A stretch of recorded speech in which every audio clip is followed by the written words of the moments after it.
Hey everyone, this is Kevin from thechesswebsite.com. Today we are in round 11 of our coverage of the 2018 Candidates Tournament. There's 14 total rounds, so we are coming up on the final stretch here. The winner of this tournament does go on to face Magnus Carlsen. We have 8 competitors. They play each opponent twice, one with the white pieces, one with the black pieces. Fabiano Caruana is in the lead of the tournament. Our competitors today, Aronian playing the white pieces. He's not having the tournament he had hoped. Many thought that he would come in and actually win this tournament. He's just been playing so well, but he's in last place. But good news for him, he has the white pieces, and his opponent, Sergei Karjakin, is the only player that he has beaten, and he beat him with the black pieces. So he has that going for him.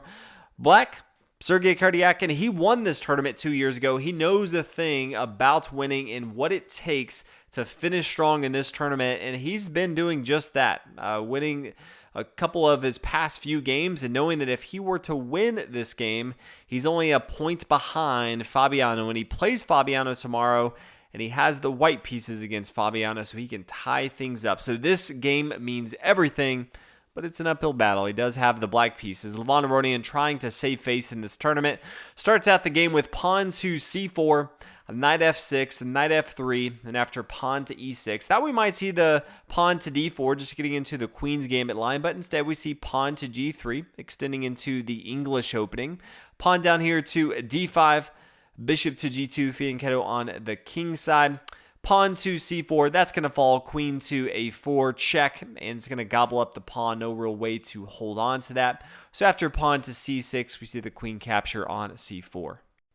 Pawn to b5, queen comes back to b3, bishop to b7, castle on the king side, bishop e7, getting ready to castle on the king side as well for black. Pawn to d4, so white eventually getting his pawns in the center involved into the action. Castle on the king side, rook here to d1, getting that involved, protecting this pawn here on d4.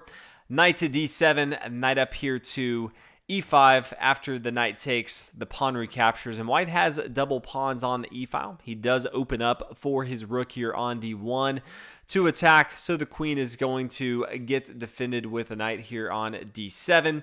Bishop up here to f4, protecting this pawn, so white does have to worry about this pawn here on e5, just because it is a double pawn, not as easy to protect. He doesn't want to play something, I mean, he could always play something like pawn to f4.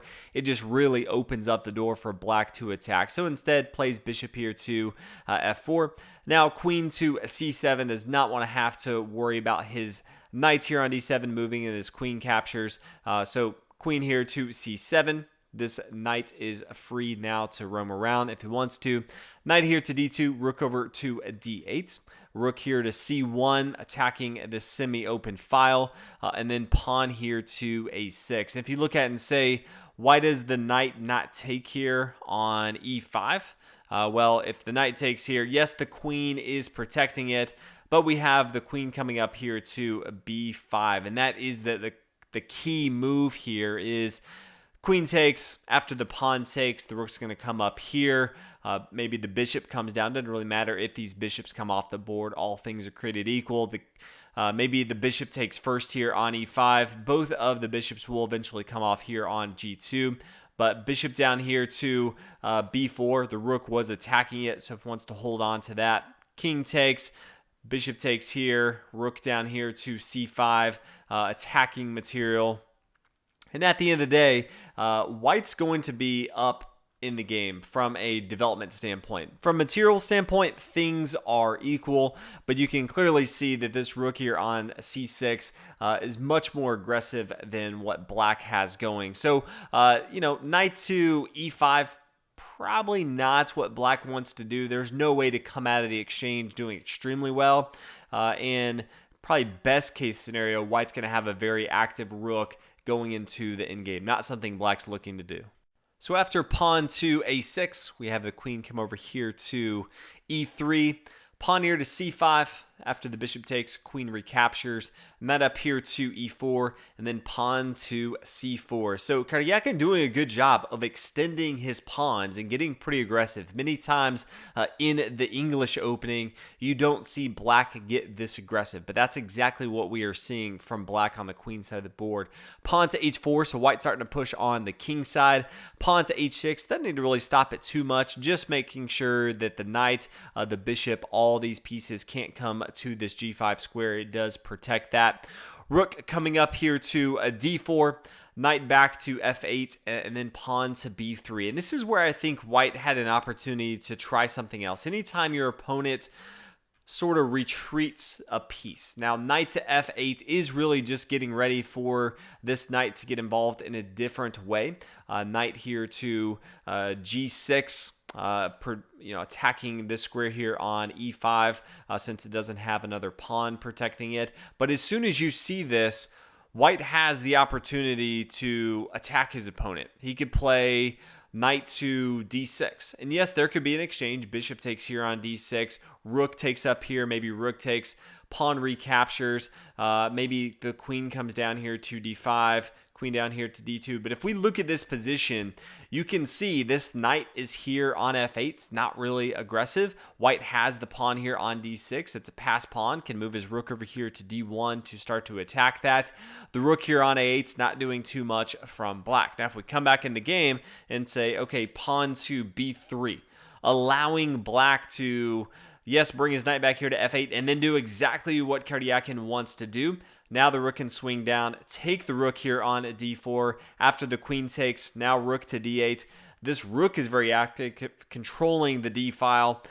Now, yes, the knight can come up to a d6, and there is going to be an exchange on the board, but after the pawn takes, you can see black already has a much better position. His rook is already on d8, and so now he can play something like pawn to f6. Much better position from black's standpoint. Wasn't even worried too much about this pawn here on b3. We do see the bishop come back here to e3, pawn to e5, so even pushing in the center of the board, forcing the queen to come. Queen comes back here to b2, queen here to c6, so protecting this square in the center of the board, as well as adding another attacker on the square here on d6. Aronian decides to go ahead and take the pawn here on c4. The pawn recaptures, and now black has a pass pawn. White also has a pass pawn, but doesn't have a lot of protection to it right now. But that is white's main asset that he has going for him, is this pawn here on d6.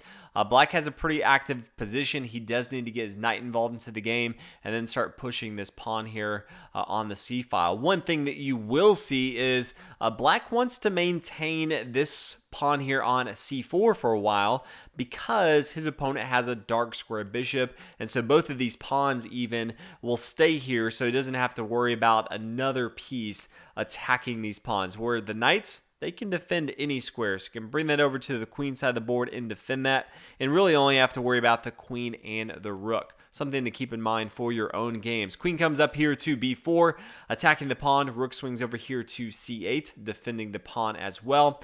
Pawn up here to f3. Pawn h5, now king to f2. Both sides getting their kings involved into the game. Want to keep them safe because both their opponents have their queens involved, and you can start to really attack your opponent if you have the queen. Rook over here to d1, knight to d7, just stopping any sort of pushing from that pawn there on d6. Queen comes back here to b1. Pawn on g6 pushing forward, pawn to g4, rook over here to h8, and just says, yeah, if you're going to take, I want to keep my pawn here on g6 so I can just take with my rook if I want to. But pawn to g5. Okay, so starting to push a little bit more from Levon Aronian.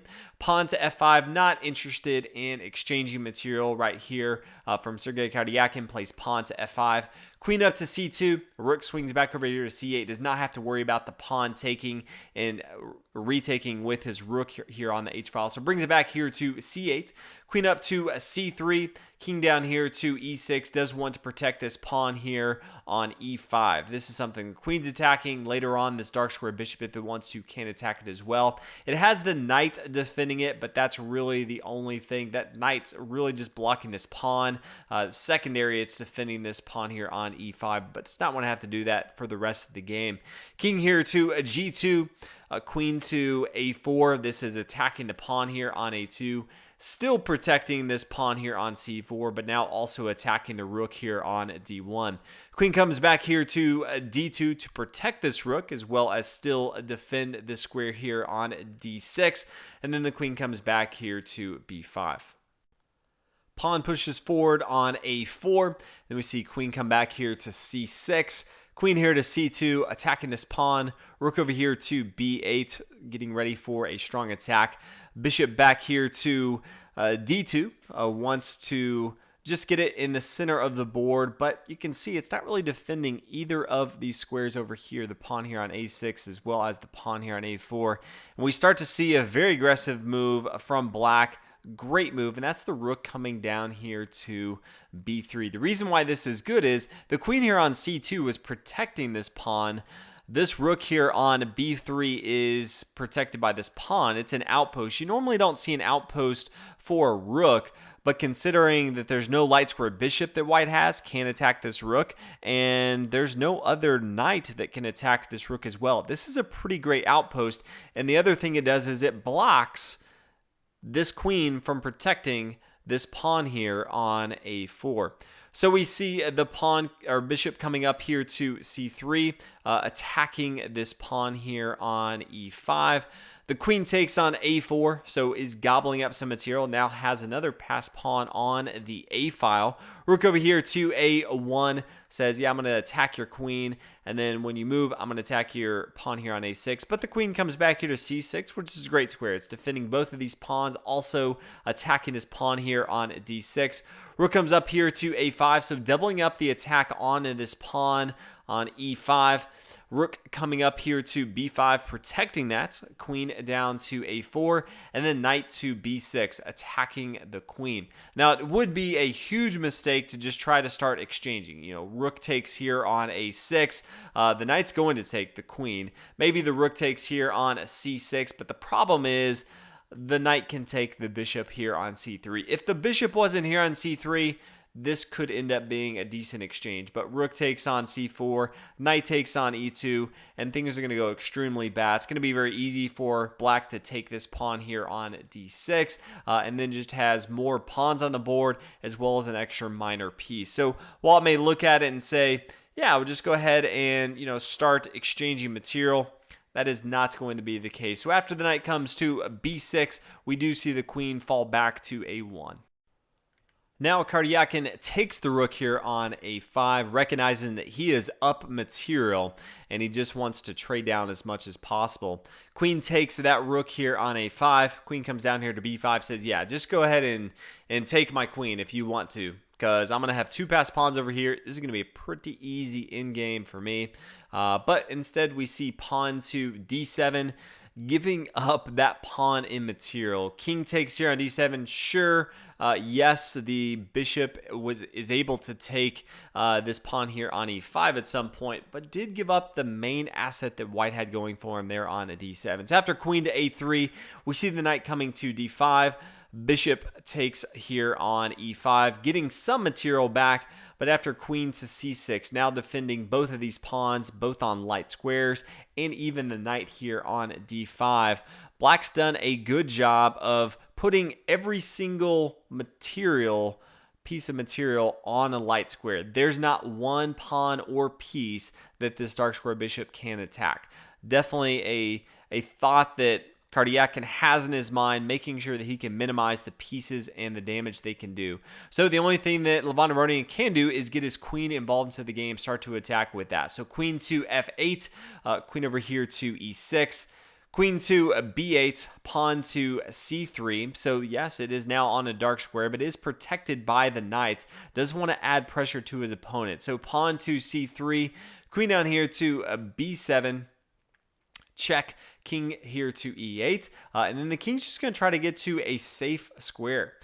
Queen here to b7, now knight up to e7. This does force black to bring his knight here, and the queen or the bishop is able to take the pawn if he wants to. So after the bishop takes, the queen comes down here to e2 check, king here to h3, and then the queen back to b5. So it does lose one of the passed pawns. That's completely okay though. Still has the passed pawn here on the a file and is able to push that one now, but brings it over here to b5. Says, hey, if you want to trade off, this is going to be completely fine with me. As you can imagine, that's not what white is going for. He would clearly lose that. Plays queen here to c7, queen to c6. Just say, hey, let's go ahead and trade off. But nope, we don't see that. Instead, queen here to e5. If we see something else, because this queen here on c6 is attacking this pawn on f3 and is going to gobble that material up. But it's so tough for what white's looking to do. You know, how does he continue to maintain control of this pawn on f3? If he comes back to a8, okay, yeah, that still attacks this pawn and defends this square here, but now all of a sudden queen to f1 check. After the queen moves, then queen to f2. And there's no great square. He can just gobble up this material here on h1. So no great places for white to go to. So in the game decides, yeah, I'll just go ahead and play queen here to c7. After the queen to c6 comes down to e5 and the pawn is captured.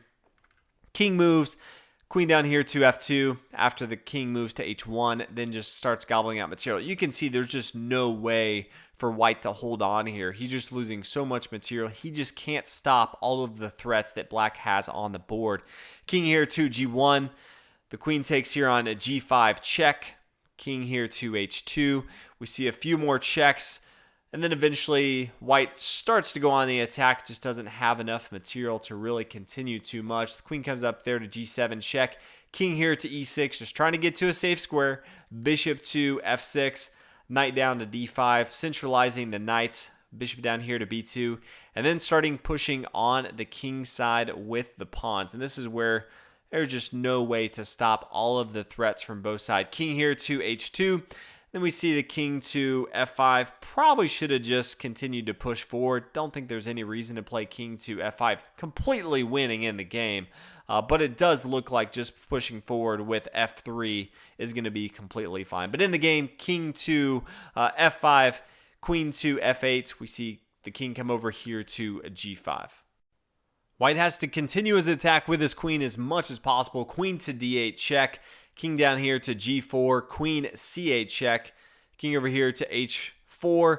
Bishop down to g7. So this gives an opportunity for black to now starting attack now that he's not being checked by his opponent. Queen down here to e2, king to h1, and now there's just no way to stop this. And he had very few checks that he could continue early on, but now he's in a mating pattern. Queen here to f3, king here to h2, and now queen to g3. And after this, white decided to resign. Some people always ask how this could continue. Maybe king to h1, queen down here e1, pawn to f3 check. If it's gobbled up, that's fine. Queen to e3 check, knight to f4 check, and then eventually it is going to be checkmate with the queen here. So at the end of the day, Sergei Karjakin with the black pieces loses earlier with the white pieces against Levon Aronian, the only game that Levon Aronian has won. Now he comes back. He recognizes the stakes. He says, I need to get a win with the black pieces to give myself a shot going into tomorrow against Fabiano Caruana. And I have the white pieces against him. I'm a point down. And that's exactly what he did. So congratulations. He was extremely aggressive as black against the English opening. And at the end of the day, it paid off. Played a phenomenal in-game with both queens on the board. I felt like he always made the correct decision, put his opponent in some tough spots, and then utilized his rook over here on the b file, bring it down here to b3 to start an attack, gobble up one of the pawns, and then continue from there to push to a victory. So Levon Aronian, again, in last place, not having the tournament that he wants. But tomorrow is going to be some fireworks. We have 3 games left in this tournament, and there's a lot of people up at the top looking for the title here. Fabiano Caruana can really extend his lead here, going against, in third place right now, Sergei Karjakin. So hopefully you guys are enjoying the tournament so far. We will have more coverage in the next round. But thanks for watching. I'll see you guys then.